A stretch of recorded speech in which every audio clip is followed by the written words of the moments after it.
Clive Davis passed away peacefully at his home at the age of 94, surrounded by his family. Millions of fans and industry titans joined in a global mourning that reached far beyond the corporate boardrooms where Davis spent his career. This visualization plots standard music executive wealth against Davis's valuation. As you can see by this towering peak, his estimated net worth sat somewhere between $800 and $900 million.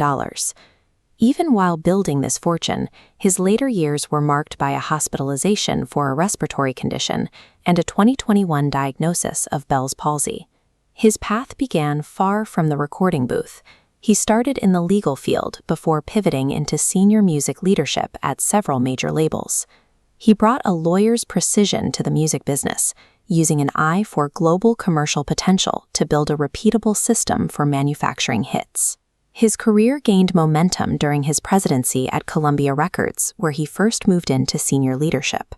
At Columbia, he focused on signing raw rock and roll talent, specifically identifying the potential of Janis Joplin. He followed this by adding Bruce Springsteen to the roster, building a rock catalog that defined the label's output for years. Davis eventually transitioned from managing existing companies to building his own, founding Arista Records. He successfully shifted Arista's focus toward pop and soul, signing legendary voices like Carlos Santana and Aretha Franklin.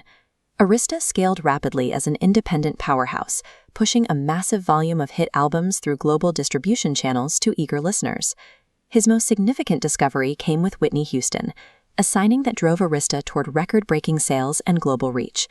By launching a second successful label, Davis proved that his ability to spot talent was a systematic business model rather than a stroke of luck. In the 2000s, he adapted to the new millennium by creating a third pillar, J Records. He expanded his role beyond label ownership, moving deeper into executive production and high-level entertainment consulting. J Records applied his proven discovery model to a new generation, finding immediate success with artists like Alicia Keys. He also extended his reach into modern country pop, securing Carrie Underwood under his corporate umbrella. While other executives saw their influence fade alongside specific musical eras, Davis remained relevant for 6 decades by repeatedly resetting his infrastructure to capture the next wave of talent. This timeline charts the sequential blocks of his 3 enterprises, Columbia, Arista, and J Records. Together, they represent an unbroken line of industry influence. As the pathways show, these catalogs collectively guided the evolution of rock, soul, and R&B in the United States. The ultimate symbol of this influence was his annual pre-Grammy gala, an event he hosted since 1975 that became a central gathering point for the international music world.